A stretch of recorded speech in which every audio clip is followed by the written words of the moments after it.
What is up, guys? I'm Mikey31 here. Week 1 of the NFL is in the books as I bring you a online ranked game using the Chicago Bears against the Carolina Panthers. Getting some tune-up time with the Bears offensive playbook as I'll be using that with the Jets for the online franchise. And I got the Bears set up to run a little bit of Tampa too, even though they are very much an offensive team in this game. And a very fun offensive team at that. So week 1 has come and gone. Finished with the Monday night games. We had one good Monday night game and one that was rather ordinary. Thing about week 1 is that you want to be careful about jumping to conclusions after the first game of the season. It takes a little bit of time to really get a feel for what all these teams are. What you generally want to see is if a team that you have an interest in or the team that you are a fan of look like they have a clue. And then from there, you just take it week to week until you have a larger sample size. There are, a handful of teams that I like to really pay attention to. I'll watch my Jets every time, of course. I'll take a peek into the Giants here and there, see how they're doing. So I like Tom Coughlin, and I'm curious to see what they're doing offensively now that they moved on from Kevin Gilbride, who I was a big fan of for obvious reasons. I'm going to watch every Jags game, and I'm also going to do a little bit of film review of their game this past week because I really like what the Jags have going on. They don't have enough yet, but they're coming along. They're going to be a good team, just depending on how good they're going to be. It's going to be determined by how the quarterback develops. But I would not be surprised if 3 years from now the Jags are a serious factor as far as being a playoff team. If you follow the Bucks, I get a lot of Bucks games just in the market that I'm in. But if you're a Bucks fan, you got to be sick of having that game fall through your fingers. The game should have been won. Jean Golson had a pick six in his hands, dropped it. The funnest game that I watched was the track meet in the Georgia Dome, Saints and the Falcons. Falcons, when they have all of their pieces healthy and in the lineup, and when they're clicking, they're as much a handful offensively as any team in the league. You just wonder if they're going to play enough defense. The Saints, will in the long run. They had a rough day. Again, the Falcons are a handful, and plus they had a lot of busted assignments. The Saints are going to be fine. But with the Falcons, it's just a matter of will they be able to stop people enough to be a real legitimate threat? Seattle looks like Seattle in their opener.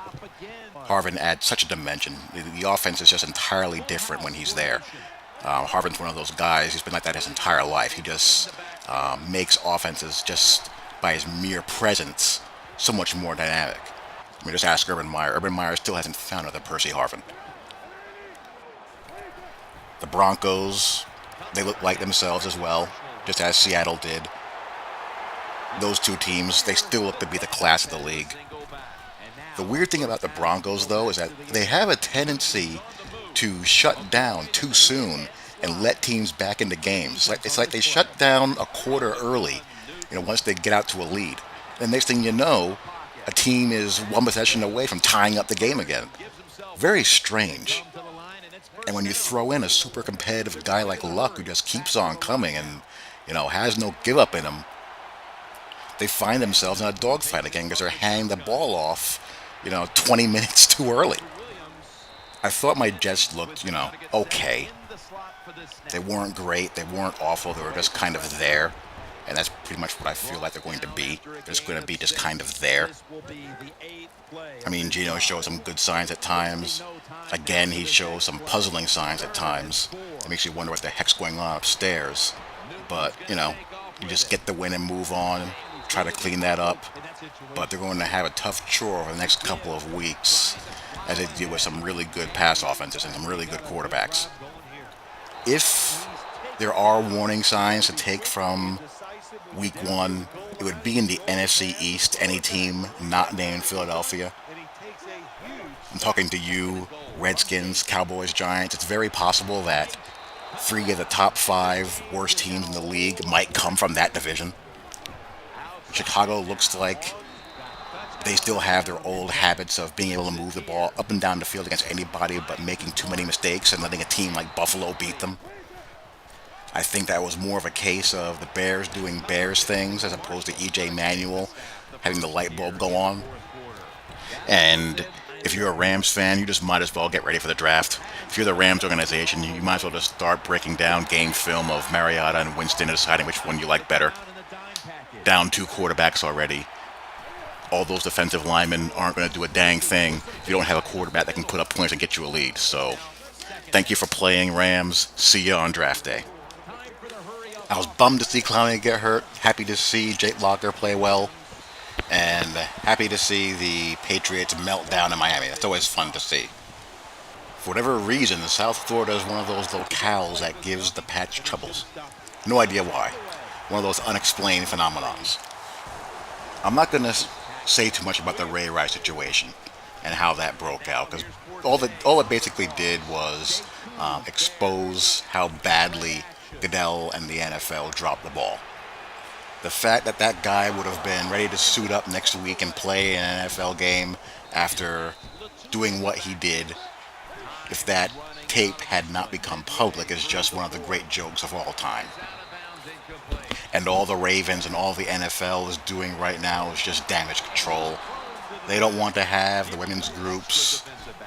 They don't want to be threatened by boycotts and then have their sponsors feathers ruffled and threatening to pull out. So all of that came to a head, and as a result, to kind of cut it off and hope that no one notices that they screwed it up from day one, the Ravens go ahead and release him. Well, actually, what happened first? The league suspended him indefinitely first, and then the Ravens came out with the news that they were going to release him.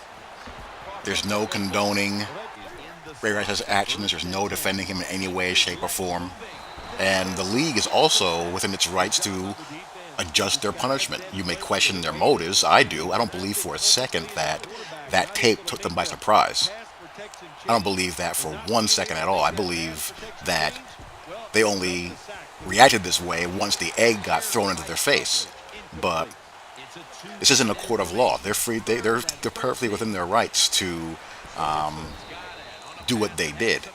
And they knew that they could do it without getting too much brushback by the Players Association, because they know that the Players Association can't win that argument in the court of public opinion.